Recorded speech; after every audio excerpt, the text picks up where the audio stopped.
नमस्कार। अगर आप किसी भी सरकारी परीक्षा की तैयारी कर रहे हैं तो आप जानते होंगे कि इंडस वैली सिविलाइजेशन कितना जरूरी टॉपिक है। तो चलिए आज इस पूरी सभ्यता को एग्जाम के नजरिए से डीकोड करते हैं और उन सभी जरूरी बातों को समझते हैं जिनसे सवाल बनते ही बनते हैं। तो शुरुआत एक बहुत ही सीधे सवाल से करते हैं। भारत की पहली महान शहरी सभ्यता मतलब फर्स्ट ग्रेट अर्बन सिविलाइजेशन कौन सी थी? जाहिर है इसका जवाब ही हमारे आज के इस पूरे सफर का सेंटर पॉइंट है। आज हम 5 हिस्सों में इस टॉपिक को कवर करेंगे। सबसे पहले देखेंगे कि ये खोई हुई सभ्यता आखिर मिली कैसे, फिर इसके फैलाव को समझेंगे। इसके बाद हड़प्पा और मोहनजोदड़ो जैसे बड़े शहरों की बात करेंगे, फिर कुछ और जरूरी जगहों को जानेंगे और आखिर में देखेंगे कि इस सभ्यता की विरासत क्या है। ठीक है, तो शुरू करते हैं पहले सेक्शन से, एक खोई हुई सभ्यता की खोज। मतलब ये इतनी बड़ी सिविलाइजेशन जो हजारों सालों से जमीन के नीचे दबी थी, वो आखिर दुनिया के सामने आई कैसे? देखिए, इसकी खोज की कहानी ना 3 जरूरी पड़ाव में हमारे सामने आती है। सबसे पहले 1826 में चार्ल्स मैसन नाम के एक शख्स ने इसका जिक्र किया था। फिर कई साल बाद 1856 में जब रेलवे लाइन बिछाई जा रही थी तो ब्रंटन ब्रदर्स को यहां से कुछ पुरानी ईंटें मिली। लेकिन असली कहानी शुरू हुई 1921-22 में, जब सर जॉन मार्शल की लीडरशिप में खुदाई शुरू हुई और इस गुमनाम दुनिया पर से पर्दा उठा।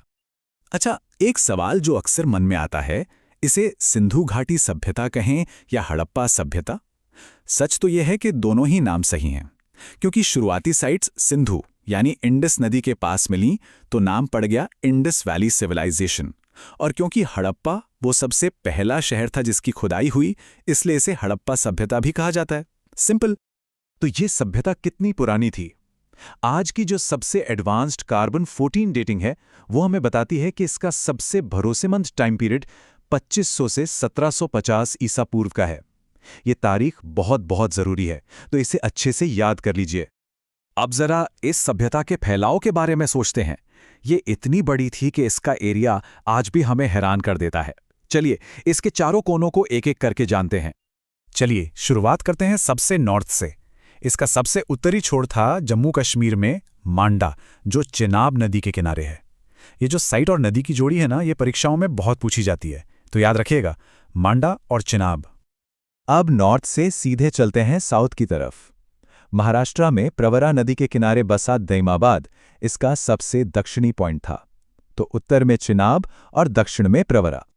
अब पूरब की बात करें तो ये सभ्यता उत्तर प्रदेश के आलमगीरपुर तक फैली थी और ये शहर हिंडन नदी के किनारे था। और आखिर में इसका सबसे पश्चिमी किनारा पाकिस्तान में दाश्त नदी पर सुतकागन-डोर था। तो इन 4 जगहों ने मिलकर इस महान सभ्यता की सरहदों को बनाया था। तो ये रहे वो चारों पॉइंट्स एक साथ, मांडा, दैमाबाद, आलमगीरपुर और सुतकागन-डोर। और एक मज़ेदार बात यह है कि जब आप इन पॉइंट्स को मैप पर जोड़ते हैं ना, तो इस पूरी सभ्यता का आकार एक त्रिभुज मतलब एक ट्रायंगल जैसा दिखता है। अब हम इस सभ्यता के दिल में चलते हैं, यानी हड़प्पा और मोहनजोदड़ो। इन 2 महान शहरों को अक्सर जुड़वा राजधानियां या ट्विन कैपिटल्स भी कहा जाता है, और इस सभ्यता के बारे में हमारी ज्यादातर जानकारी इन्हीं 2 जगहों से आई है। सबसे पहले बात करते हैं हड़प्पा की। ये रावी नदी के किनारे था और इसकी खोज 1921 में दयाराम साहनी ने की थी।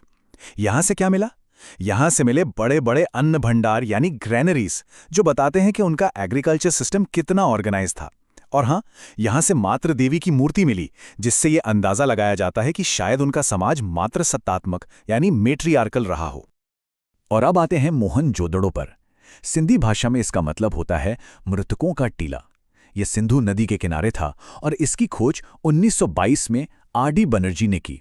यहां से जो चीजें मिली वो तो कमाल की हैं। विशाल स्नानागार, विशाल अन्न भंडार, कांसे के नाचती हुई लड़की की मूर्ति और पशुपति की मोहर। इसे याद रखने का एक मजेदार तरीका है। सोचिए, एक पुजारी को पहले स्नान करना होता है, मतलब द ग्रेट बाथ, और फिर उसे भोजन चाहिए, मतलब द ग्रेट ग्रैनरी। पर कहानी सिर्फ हड़प्पा और मोहनजोदड़ो की नहीं है। सिंधु सभ्यता असल में कई छोटे बड़े शहरों का एक पूरा नेटवर्क थी, और हर शहर का अपना एक खास काम था। चलिए कुछ और ऐसी ही जगहों को देखते हैं। भारत में 2 साइट्स बहुत ही महत्वपूर्ण हैं। एक तरफ है गुजरात का लोथल, जो एक तरह से उनका इंटरनेशनल पोर्ट्स था, जहां जहाज़ों के लिए एक बहुत बड़ा डॉकयार्ड भी मिला। तो दूसरी तरफ था राजस्थान का कालीबंगा, जो एक एग्रीकल्चरल हब था जहां से हमें जुते हुए खेतों का पहला सबूत मिलता है। और लिस्ट अभी बाकी है। चन्होदड़ो एक तरह का इंडस्ट्रियल टाउन था जो मोतियों और मनके बनाने के लिए फेमस था।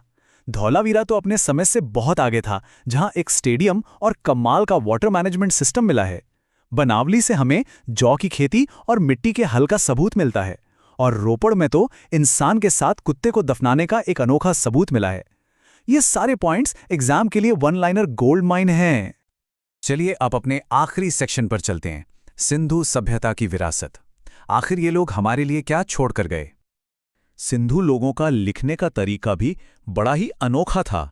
इसे कहते हैं बाउस्ट्रोफेडन लिपि। अब ये क्या चीज़ है?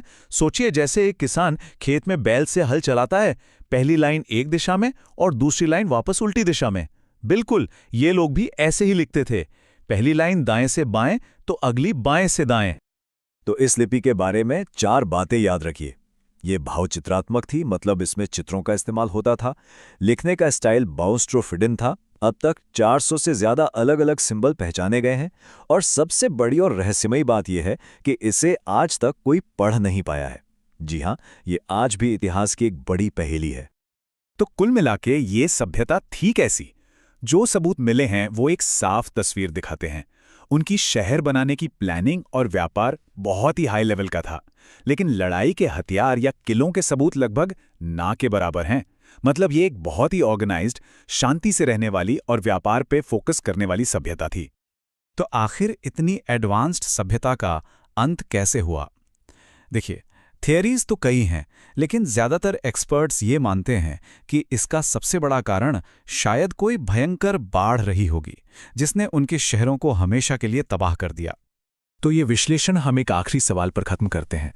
400 से ज़्यादा सिंबल वाली एक ऐसी लिपि जिसे पढ़ने के लिए हमारे पास कोई रोजेटा स्टोन जैसी चाबी नहीं है, तो क्या हम सिंधु घाटी के रहस्यों को कभी पूरी तरह से समझ पाएंगे?